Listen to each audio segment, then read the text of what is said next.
Hello everyone. In this video, we will learn that how can we work with Google Forms. इस video में हम ये देखेंगे कि हम Google Forms में कैसे काम करते हैं और स्टेप बाय स्टेप्स जो भी हम ऑप्शंस यूज़ कर सकते हैं वो मैं इस वीडियो में आप लोगों को बताऊंगा। सबसे पहले आप लोग अपने Gmail अकाउंट में लॉगिन करेंगे।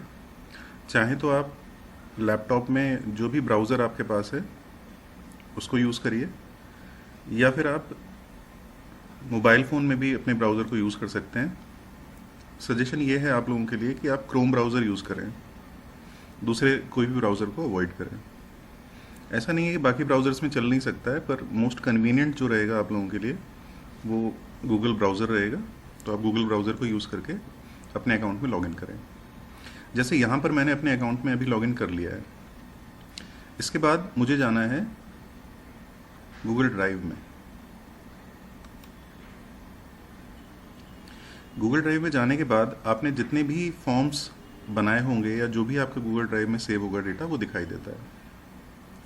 आप अपने गूगल फॉर्म्स को देखने के लिए स्क्रॉल कर सकते हैं।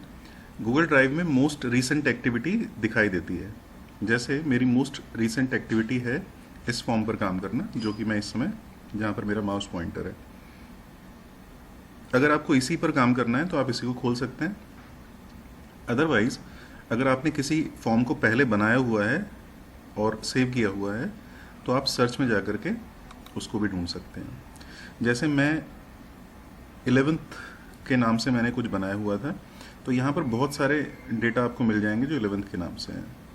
अगर आपका फॉर्म यहाँ पर मिल जाता है तो अच्छी बात है, नहीं मिलता है तो आप इसको एंटर मार दीजिए और आपके पास जितना भी डेटा 11th से रिलेटेड होगा वो आपको दिखाई देगा।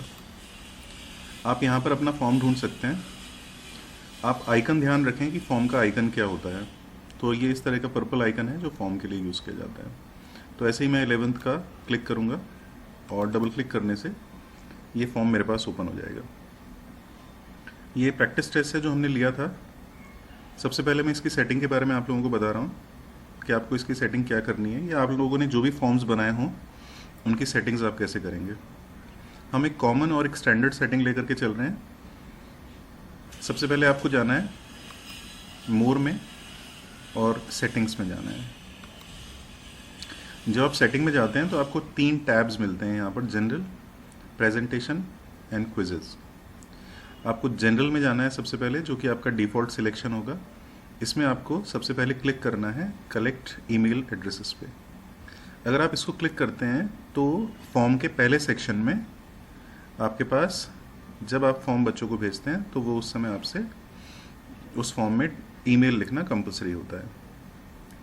इसके अलावा जो भी ऑप्शन आपको दिखाई दे रहे हैं इनको आपको यूज़ नहीं करना है। जैसे रिस्पॉन्स रिसिप्ट्स के जो भी बच्चों के रिस्पॉन्सेज हैं उनके रिसिप्ट अगर आपको चाहिए, फ़िलहाल हम इसको यूज़ नहीं कर रहे हैं। ये आपको ध्यान रखना है कि जब भी आप इसके साथ काम करेंगे तो इसको लिमिट कर दीजिए 1 रिस्पॉन्स पे, क्योंकि अगर आप इसको अनचेक करते हैं, जैसे इस समय सिलेक्टेड है तो आप इसको सिलेक्टेड ही रखें। अगर ये अनचेक्ड होगा तो एक स्टूडेंट कई बार अपने फॉर्म को सबमिट कर सकता है, तो ये नहीं होना चाहिए। सबमिशन के बाद जो भी स्टूडेंट है वो उसका फाइनल सबमिशन माना जाएगा। तो लिमिट टू 1 रिस्पॉन्स करना है। इसके बाद ऑप्शंस आते हैं रिस्पोंडेंट कैन एडिट और सी समरी। तो ये दोनों ऑप्शंस आपको डिसेबल करने हैं, यानी इन पे आपको ऑफ करना है। अगर आपके फॉर्म में डिफ़ॉल्ट ऑन आ रहे हैं, टिक आ रहा है, तो इसको बंद कर देना है, क्लोज कर देना है, अनटिक करना है। और अगर ये नहीं आ रहे हैं तो आपको इसको ऐसे ही रखना है। हम चाहते हैं कि बच्चे इसको एडिट ना कर पाएँ सबमिशन के बाद और समरी भी ना देख पाएँ, तो इसको आप अनचेक रखेंगे। इसके बाद आप प्रेजेंटेशन में आते हैं। प्रेजेंटेशन में आपको बहुत कुछ नहीं करना है। कंफर्मेशन मैसेज ऑलरेडी लिखा हुआ है, जो कि डिफ़ॉल्ट कंफर्मेशन मैसेज है जो बच्चों को दिखाई देगा जिस समय भी वो डेटा सबमिट करेंगे। जैसे इसमें लिखा हुआ है your responses has been recorded. Show progress bar और शफल क्वेश्चन ऑर्डर ये सब आपको नहीं करना है, आप इसको अनचेक ही रखेंगे।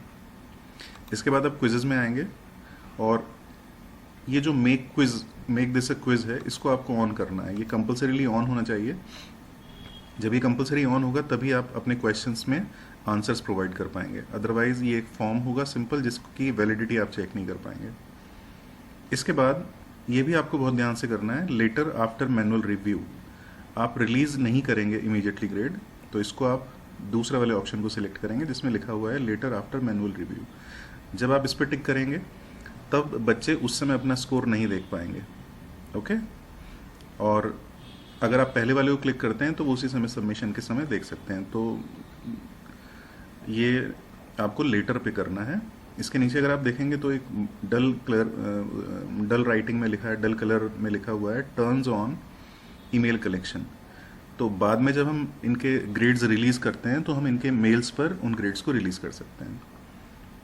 नेक्स्ट ऑप्शन है रिस्पोंडेंट कैन सी। अब अगर आप यहाँ पर देखें तो इसकी हेल्प आ रही है, identify which option were answered incorrectly.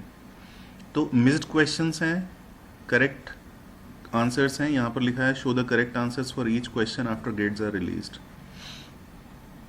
और पॉइंट वैल्यूज हैं। ये सारी चीज़ें आप लोग जैसी हैं, जैसे इस समय ये सारी चीज़ें टिक हैं, तो ये सारी चीज़ें आप टिक ही रखेंगे, इसमें कोई चेंजेस आपको नहीं करना है। आंसर करेक्शन वो देख सकते हैं, पॉइंट वैल्यूज देख सकते हैं, मिस्ड क्वेश्चंस देख सकते हैं। जब हम उनका डेटा, जब उनके रिजल्ट्स को हम या ग्रेड को हम क्लियर करेंगे या हम उनको रिटर्न करेंगे कि आपके ये ग्रेड्स हैं। इतना करने के बाद आप इसे सेव कर देंगे। इसके बाद ये आपका फॉर्म है। आपका फॉर्म, जैसे इस फॉर्म की अगर मैं बात करूं तो इस फॉर्म 2 सेक्शंस में डिवाइड है, 1 और 2। पहले सेक्शन में हमने नाम, क्लास वगैरह पूछी हुई है। किस तरह के क्वेश्चंस आप लेते हैं ये आप जब भी किसी क्वेश्चन को सिलेक्ट करेंगे यहाँ से आप चेंज कर सकते हैं।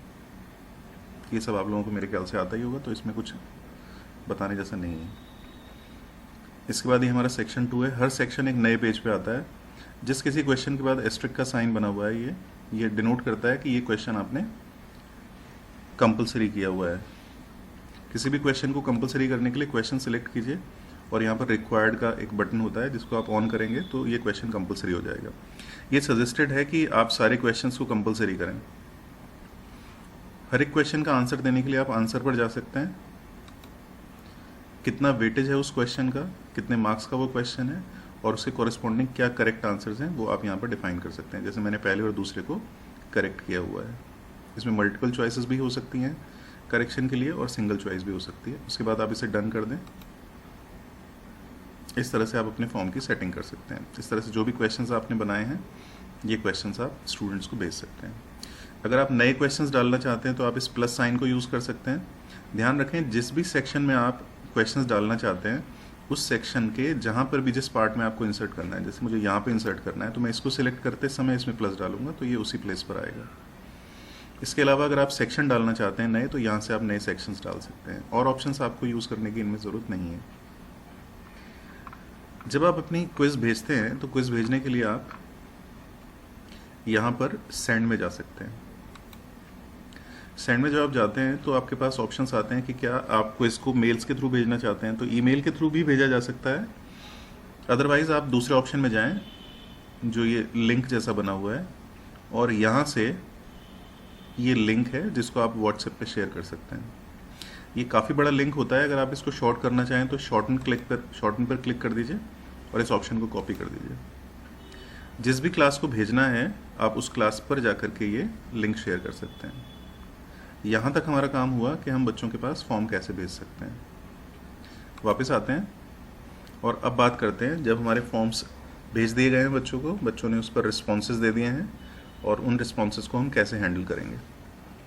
तो इसके लिए रिस्पॉन्सेज पे जाना है आपको। रिस्पॉन्सेज में बहुत सारे ऑप्शंस आपको मिलते हैं। 3 टैब हैं यहाँ पर जो मेनली क्लासिफाई किया जाता है रिस्पॉन्सेज को, समरी, क्वेश्चन और इंडिविजुअल। जब आप समरी पे जा रहे हैं तो क्लास का एवरेज कितना है, मीडियन कितना है और जो पॉइंट है वो हमने किस बेस पर डिवाइड किया हुआ है। जैसे हमने 10 पॉइंट का क्वेश्चन पेपर तैयार किया था। इसके बाद ये सारे रिस्पोंडेंट जितने भी हैं उन सबके नाम आ रहे हैं यहाँ पे, आप देख सकते हैं। नाम मतलब उनकी ईमेल आईडी आ रही है। उसके बाद कितने रिस्पॉन्सेज हैं, किन किन बच्चों के रिस्पॉन्स हैं, उन सबके नाम आए हैं यहाँ पे। ये सेक्शन वाइज उनका जो क्लासिफिकेशन है, किस क्लास के बच्चों ने, सी में कितने बच्चे थे, बी में कितने बच्चे थे, सेक्शन वाइज कितने कितने बच्चे थे।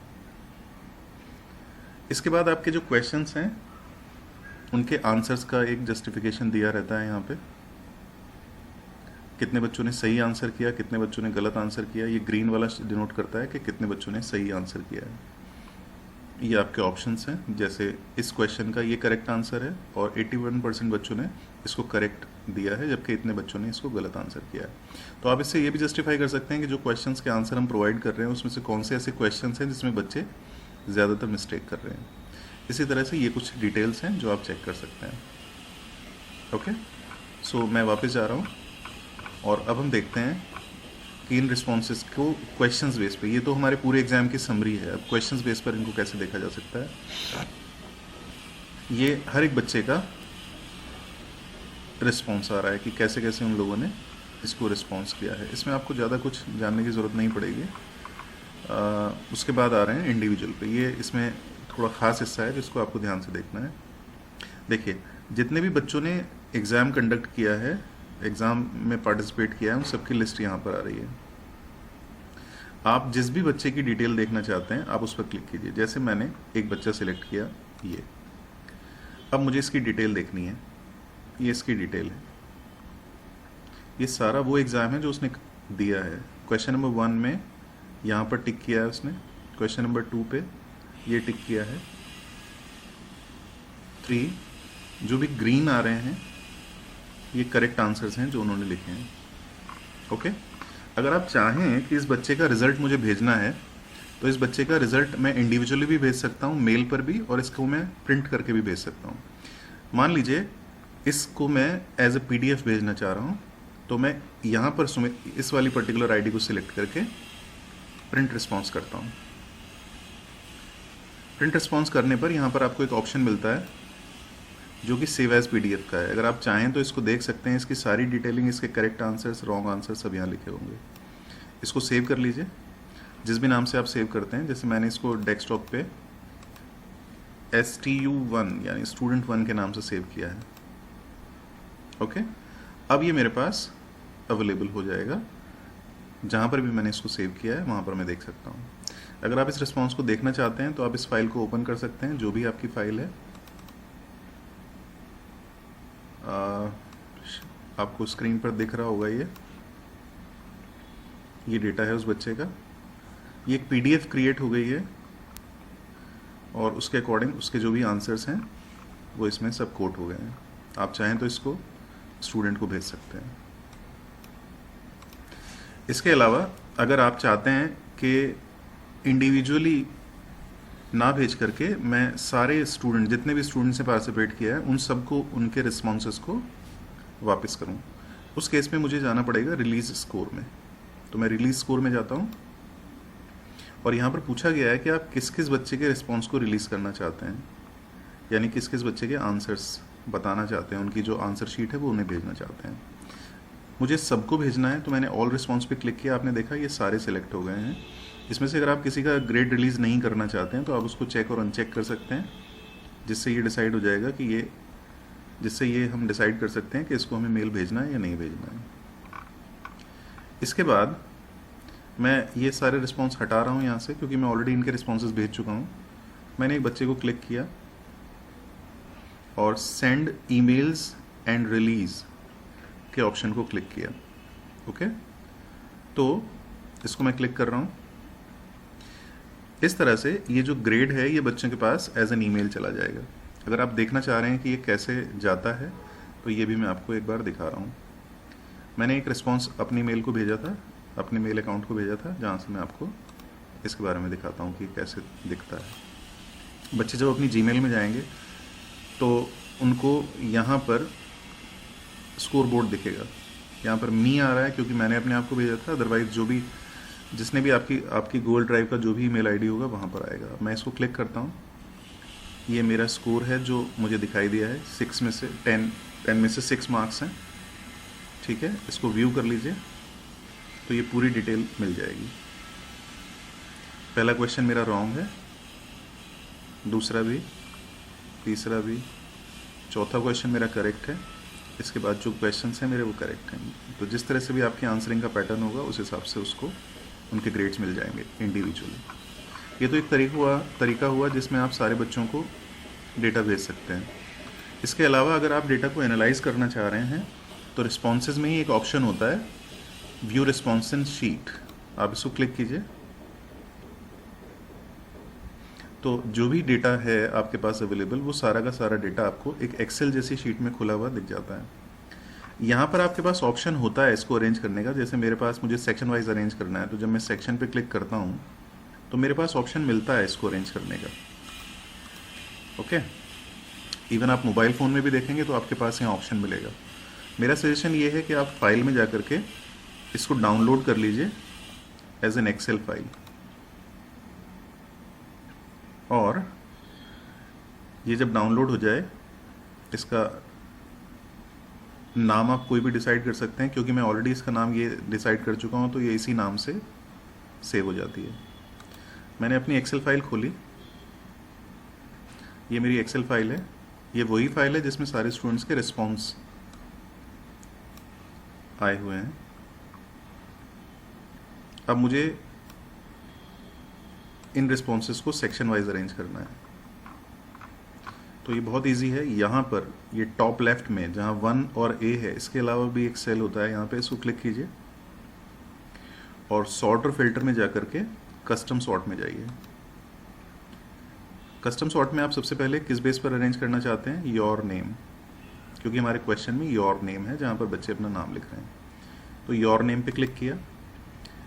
यहाँ पर हमने इन बच्चों को नाम के हिसाब से अरेंज किया, लेकिन मुझे अरेंज करना है सेक्शन के हिसाब से। तो जिस भी कॉलम पर आप अरेंज करना चाहते हैं तो मैंने उस हिसाब से आप अपना काम कर सकते हैं। जैसे मैं यहाँ पर सेक्शन के हिसाब से अरेंज करता हूँ। इसके बाद सेक्शन में भी आप उनके बाद उनके नाम के अकॉर्डिंग उन्हें अरेंज कर सकते हैं। यहाँ पर हमारा ऑर्डर A to Z और A to Z है। ओके कीजिए। ये डेटा आप देखेंगे सेक्शन वाइज अरेंज हो गया है। A का सेक्शन और उनके बच्चों के नाम असेंडिंग ऑर्डर में, फिर B, फिर C, फिर D और फिर E। इस तरह से आपके पास डेटा अरेंज हो गया है। आप इसको जिस भी ऑर्डर में एनालाइज करना चाहें उस ऑर्डर में आप इसको एनालाइज कर सकते हैं। किस बच्चे ने किस समय डेटा सबमिट किया है उसके लिए टाइम स्टैंपिंग होती है। ये टाइमिंग आप नोट कर सकते हैं। अगर एग्ज़ाम डिपार्टमेंट से आपको मैसेज मिलता है कि आप ड्यू टाइम के बाद एक्सेस जो भी रिस्पॉन्स आ रहे हैं उनको एक्सेप्ट नहीं करेंगे, तो आप यहीं से इसको डिनाई कर सकते हैं क्योंकि आपका लेट आया है या उस समय ड्यू टाइम के अंदर आपने सबमिट नहीं किया है, इसलिए हम यहाँ से डिस्कार्ड कर सकते हैं। तो ये आपके अपने ऊपर होता है, या जो भी एग्ज़ाम सेल इसमें डिसाइड करेगा आप उसके बेस पर इसको हैंडल कर सकते हैं। इसके बाद आप इसे क्लोज कर दीजिए। अगर सेव करना चाहें तो सेव कर लीजिए, नहीं है तो नो कर लीजिए इसको। आप वापस अपने फॉर्म पर जा सकते हैं। ये मेरा रिस्पॉन्स था, इसको हम बंद कर सकते हैं और वापस अपने फॉर्म पर आ जाते हैं। तो ये वो बेसिक चीज़ें हैं जिससे आप गूगल फॉर्म्स को इजीली हैंडल कर सकते हैं। इसके अलावा अगर कोई भी क्वेश्चन है आपके दिमाग में जिसको आप पूछना चाहते हैं तो आप मुझे इंडिविजुअली मैसेज कर सकते हैं, मैं उसका रिस्पॉन्स कर दूँगा। Thank you.